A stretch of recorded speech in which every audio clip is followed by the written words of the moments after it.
Pinagkakasuhan ng ICI sa Ombudsman ang 3 pang dati at kasalukuyang senador kaugnay sa flood control scam. Dawit din ang ilang dating opisyal ng DPWH. Nasa frontline ng balitang yan, si JC Cosico.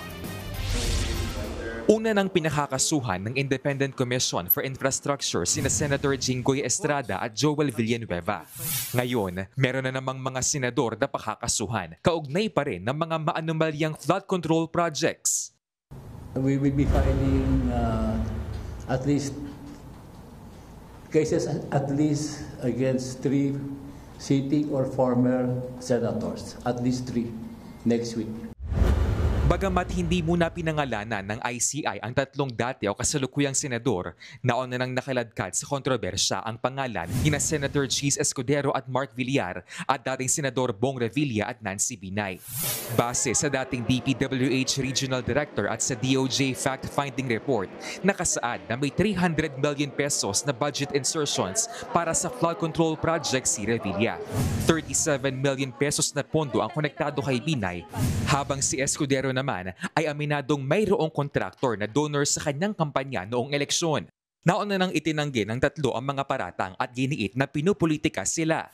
Si Senator Mark naman kinausap ng ICI noon tungkol sa kanyang mga nalalaman bilang dating DPWH Secretary.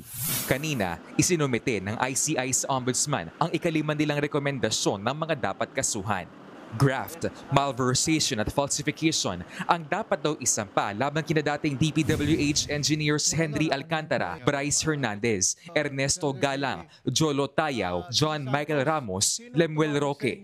Damay rin ang contractor na si Darcy Respeso ng Darcy and Anna Builders and Trading. Pinakakasuhan din sila dating DPWH Secretary Manny Bonoan at dating Undersecretaries Roberto Bernardo at Maria Catalina Cabral ng paglabag sa Code of Conduct and Ethical Standard for Public Officials and Employees. Dahil yan sa 74 million pesos riverbank protection structure sa Hagonoy, Bulacan na hindi naipatayo.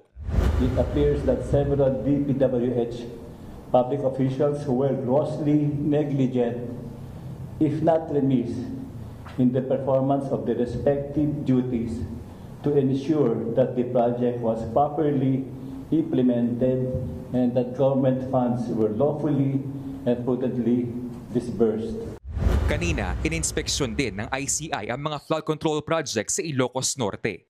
Napag-alaman din karamihan sa mga proyekto sa probinsya ay nakuha ng mag-asawang kontraktor na sina Curly at Sara Diskaya, pero iniimbestigahan pa yan ng ICI.